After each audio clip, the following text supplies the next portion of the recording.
Dear colleagues, friends and guests, my name is Axel Merseburger. I'm a urologist from Lübeck in northern Germany. Welcome to UroOnco.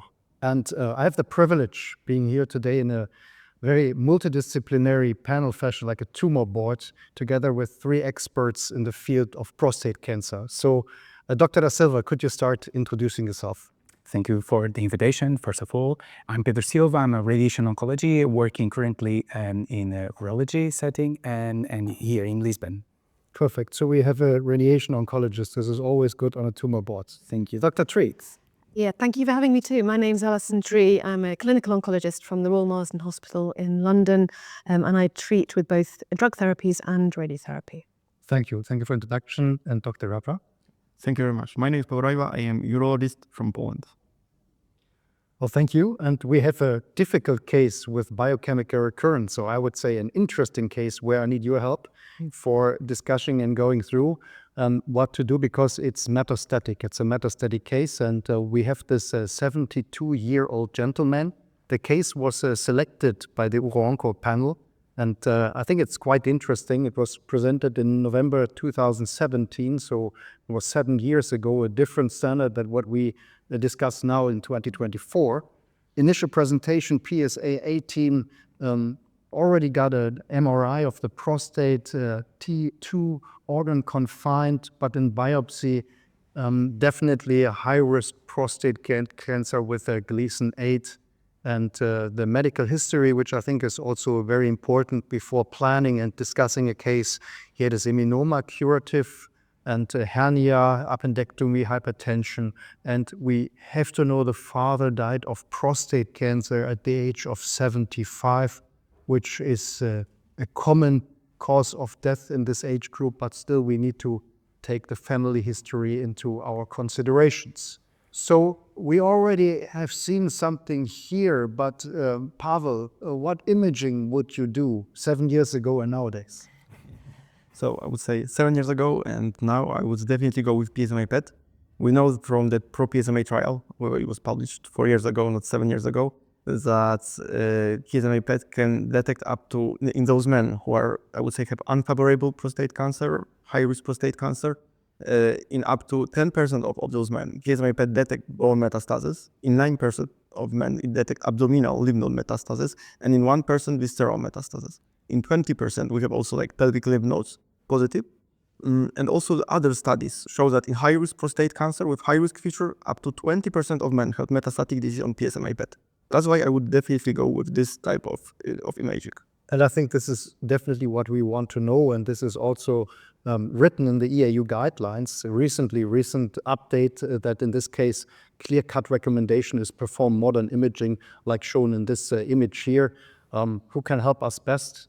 Dr. Silva, do we see metastatic disease here, or? It looks like that we have a bone uptake in the pubic bone, and we should confirm it and discuss on MDT and figure out if in fact it is a bone disease. Perfect, thank you.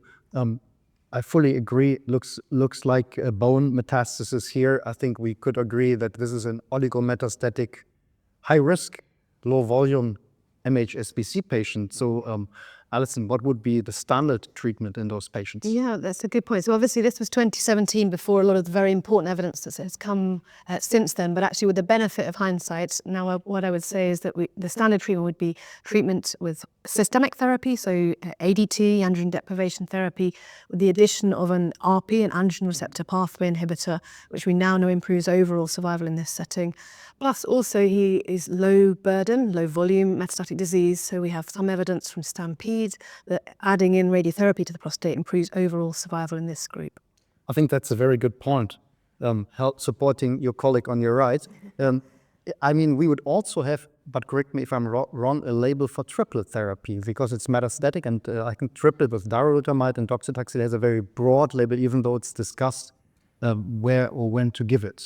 I think that's a very good point, and I think we're in our infancy about understanding which patients truly benefit, and there's some suggestion from the data that the lower volume patients have less to gain, and of course we know that adding in chemotherapy comes with a burden of toxicity for that patient and a quality of life detriment. So I think we have to be careful about not over-treating these patients, but equally not under-treating them.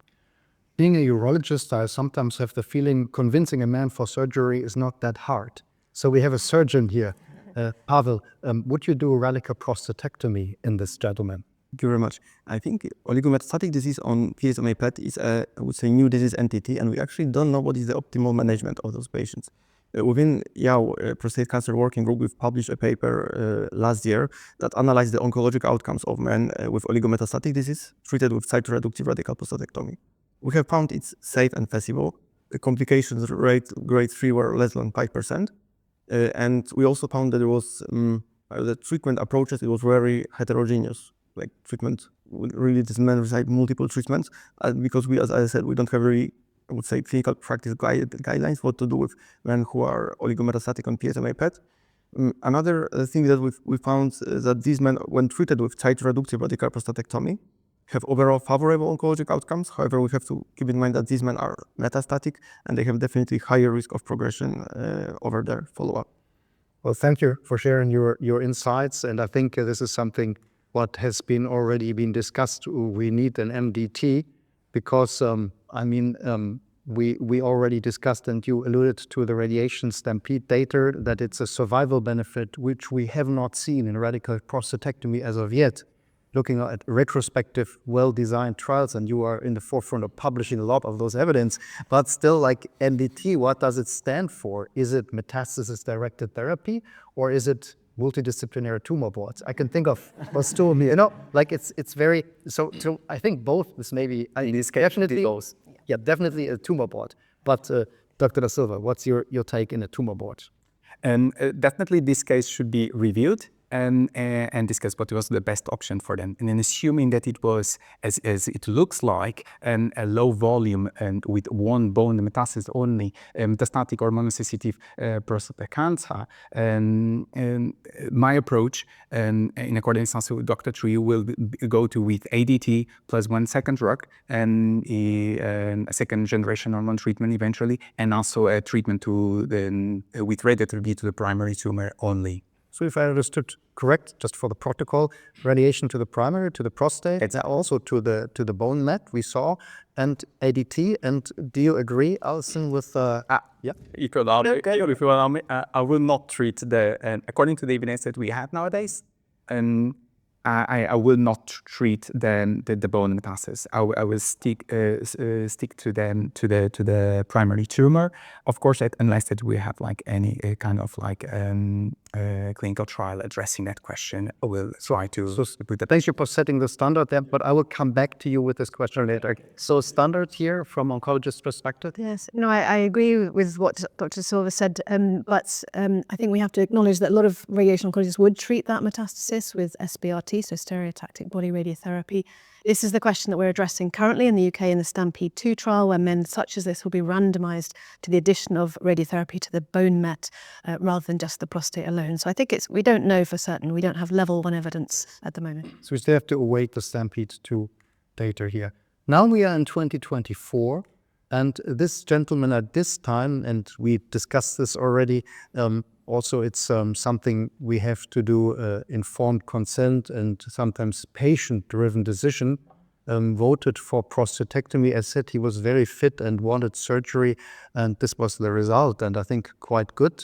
What we would have expected, a small surgical margin where we would probably nowadays wait if we wouldn't have this bone metastasis in this situation. So let's have a look at the results, and also to conclude this trial, the colleagues of Dr. Da Silva at this time did also do a radiation of the bone metastasis. So it was no ADT because the patient didn't want, sorry Alison, no PARFI at that time, no docetaxel, but definitely local treatment to the bone and to the prostate. PSA went down to 1.2 after the surgery. It was in March 2018. The question is, what would we do now? The follow-up was done there. We have a PSA within the range of 0.5. Pawel. I would probably perform imaging again. Imaging? Yeah. What imaging? PSMA PET. PSMA PET. Any other comments, or would you want to imaging or treat this man? I think we have to image because we're not sure at this point whether the patient's had their SBRT to the metastasis. But either way, he's got a detectable PSA. There's disease somewhere, so we need to know where that is to treat him appropriately. No suspicious lesions. Sorry, guys. So what's next?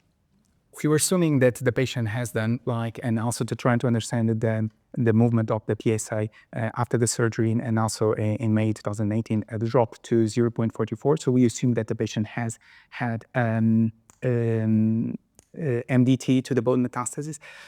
If that would have been the approach, honest and thinking on treating radical everything, what I would tend to do, and also including the prostate bed, for one reason only. First, we knew that he had bone metastasis, and also according to the pathology, after the radical prostatectomy, he had a PT3 disease with a positive margin and with high-risk patients with a Gleason 9. So a higher risk of patients with having persistence of disease in the prostate bed. So if that would be then the decision of the MDT of treating, I will, since the beginning, treat not only the prostate bed, not only the bone metastasis, but also including the prostate bed in that case. Eventually not including the pelvic areas, for the reason that he had an excellent lymphadenectomy and had no lymphovascular invasion. So you would be d'accord with the first line here, what has been done? Assuming that the perspective was treating radically, yes. And the strategy was going that, and from a radiation oncology point of view, I will treat everything and not just one part of it. So at this point, the colleagues also added booster of enzalutamide. So what's your opinion on this booster? Yeah, so we've gone down a certain road with this case, and it's hard to pull it back to level 1 evidence, but I have sympathy for what Dr. Silva said about treating the prostate bed. If we are assuming this man is curative, which I think is a debatable point, then that makes sense. I don't know of any evidence that would suggest that adding an enzalutamide at this point improves overall survival, so that wouldn't have been consistent with that approach that we're trying to cure. Although I think in reality, if we take a step back, I think this patient was unlikely to be curable from the start. So we might have taken a different road entirely. True. Any comments from you, Pawel? I would definitely consider also systemic treatment on this. Something that. So here, the patient also had an ADT at this point. Testosterone is suppressed. We have a very good PSA results. This is almost ultra low. And in May 2020, PSA is still undetectable in most assays, and the ADT is ongoing, and then the ENSA was stopped due to fatigue. A year later, the PSA slowly come up again, and again a PSMA modern imaging was performed. Again, no lesions seen there, and then there was genetic testing because family history was positive at this time. It was very in vogue, and it still is, to do genetic testing. I know some countries also here in Europe do genetic testing in all men with metastatic prostate cancer, which I think is very modern. And the question is what to do now. Do we add chemo? Do we treat with a PARP? Or maybe you want to summarize this case again for our audience where we stand now? Okay, so basically we have a man with recurrent prostate cancer following prostatectomy who was treated with radiation therapy. Then during systemic treatment, we had rising PSA on ADT alone, and the man tested positive for BRCA2 mutation. And now this the decision what to do. But we have no metastatic sites as well. So I am assuming from the case that the testosterone is still low. It's really important when the PSA starts rising to make sure the testosterone remains low, because just occasionally the patient forgets to have their medication, and that's a different scenario though. So we could define this gentleman as M0 and not CRPC when he rises to a certain point. We have some options again, darolutamide, enzalutamide, and apalutamide. So yes, this would be one option. We have non-metastatic MCRPC with rising PSA. We have BRCA positive patient coming from ADT, and probably Alison, you are the best person to ask if we find metastatic sites now. What would be a good option now in 2024? Yeah, I agree. So I think I would wait for those metastases to declare themselves. The patient's already had enzalutamide, so the darolutamide data for the M0 CRPC doesn't really apply to this patient. But when metastases declare themselves, that he's BRCA positive, we should think about a PARP inhibitor where that's available in your jurisdiction. And also we have the options of chemotherapy, docetaxel and both cabazitaxel are licensed and efficacious in this scenario.